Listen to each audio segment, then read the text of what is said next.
नमस्कार, शंखनाद न्यूज चॅनलच्या बातमीपत्रात आपल्या सगळ्यांचं स्वागत आहे। सुरुवातीला पाहणार आहोत मुख्य बातम्या। बेलापूर विभागातील शहाबाज गावातील इंदिरा निवास G+ नावाची 3 मजली इमारत पहाटे 4:35 ढासळली असून यामध्ये 2 नागरिक अडकल्याची समजते। बिल्डिंगला अगोदर हादरे बसले, त्यामुळे इमारतीमधील सर्वच नागरिक पटापट बाहेर पडले।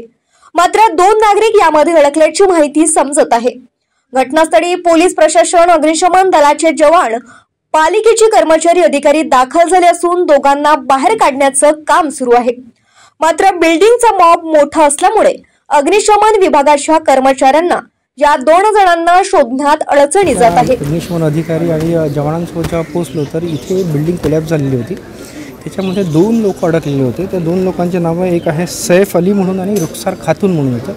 हे लोक बिल्डिंगच्या आतमध्ये अडकले होते, ते जिवंत होते, ते आवाज देत होते।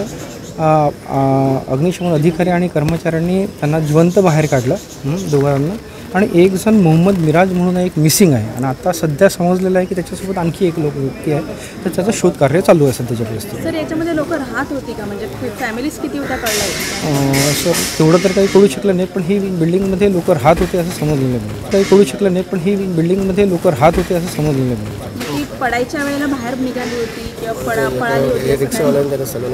हां, सलूनवाले जे होतं म्हणतात इथले, त्यांनी सांगितलेलं आहे की त्यांना बिल्डिंग पडत आहे म्हणून, तर बरेचसे लोक त्यातनं बाहेर ये करतात आले। सर, किती लोक काम करतात आपत्ती व्यवस्थापन साधारणपणे? सर, इथे आपल्या इथे नाही म्हटलं तरी CBD अग्निशमन केंद्र, वाशी अग्निशमन केंद्र, नेरूळ अग्निशमन केंद्र, इथे नाही म्हटलं तरी एक 60 ते 70 लोक आपल्या इथे काम करत आहे। त्यानंतर मग NDRFची टीम आपण इथे बोलवलेली आहे। आज सकाळी मला वाटतं 4:45च्या दरम्यान इंदिरा निवास म्हणून एक इमारत आहे, सिटी सर्वे नंबर 106, शहाबाज गाव, सेक्टर 19, बेलापूर, आणि G+4 इमारत होती। 2013मध्ये बांधली अशी प्राथमिक माहिती आहे। इमारतीमध्ये 3 गाळे आणि 17 फ्लॅट्स असं होते। आत्तापर्यंत आपण ह्या इमारतीमधून ज्यावेळेस इमारतीला आधी थोडं तडे गेल्यानंतर किंवा आवाज आल्यानंतर बहुतेक लोक बाहेर आली। 39 लोक आणि 13 मुले ही आता बाहेर आलेली आहेत। अजूनही 2 लोकांचा शोध सुरू आहे। बाकीचे आम्ही आता जी माहिती घेतली ती सर्व, आणि जे काही हे 39 आणि 13 लोक आहेत त्यांना आम्ही निवारा शेडमध्ये पाठवलं आहे। मला 5 वाजता माहिती मिळाल्यानंतर मी स्वतः साईटवर पण आलो, माझी सगळी टीम आली, NDRFला इन्फॉर्म केलं। NDRFची टीमसुद्धा आपण जर बघितलं असेल तर 6 वाजल्यापासून NDRFची टीम पुन्हा काम करते आणि आता मदत कार्य सुरू आहे, शोध सुरू आहे आम्ही की नेमके अजून किती त्याच्याखाली ढिगाऱ्याखाली आहेत, तो आपल्याला आल्यानंतर आम्ही आपल्याला माहिती देऊ। नाही, ही गावठाणातली इमारत दिसते, म्हणजे आज जर आपण इथे आल्यानंतर, कारण त्याला ह्याच्यात दिसतं आहे की आणि मूळ रस्त्यावर आहे, असे नाही की ती कुठेतरी बाजूला आहे।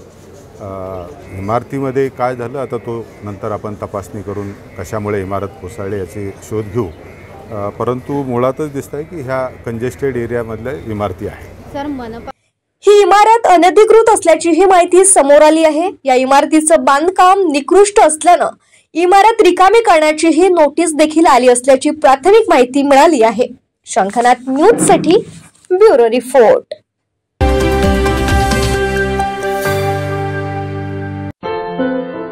क्या हुआ बहू? माँ, पाइल्स की बहुत तकलीफ हो रही है। तो तुम गुदरोग सर्जन के पास क्यों नहीं गई? देखो, जैसे हार्ट के लिए हार्ट स्पेशलिस्ट, ब्रेन के लिए ब्रेन स्पेशलिस्ट, तो पाइल्स के लिए पाइल स्पेशलिस्ट क्यों नहीं? स्त्री हो या पुरुष, टॉयलेट में तकलीफ केवल पाइल्स ही नहीं, और भी कई प्रकार के गुदरोग तथा कैंसर भी हो सकता है। इसीलिए इसकी प्रत्यक्ष जांच जरूरी है। ठीक है माँ, पर जांच के लिए हम जाएंगे कहाँ? वही काले आयुर्वेदिक पाइल्स हॉस्पिटल में। लेकिन माँ, प्रेगनेंसी में पाइल्स की दवाइयाँ? प्रेगनेंसी में आयुर्वेदिक दवाइयाँ सुरक्षित होती है। जनहित में जारी काले आयुर्वेदिक पाइल्स हॉस्पिटल, औषधि चिकित्सा तथा सर्जरी ट्रीटमेंट उपलब्ध। हमारा पता उमरेड रोड, दिघौरी बस स्टॉप के पास, नागपुर। अधिक जानकारी के लिए वेबसाइट पर जाएं kalepileshhospital.com।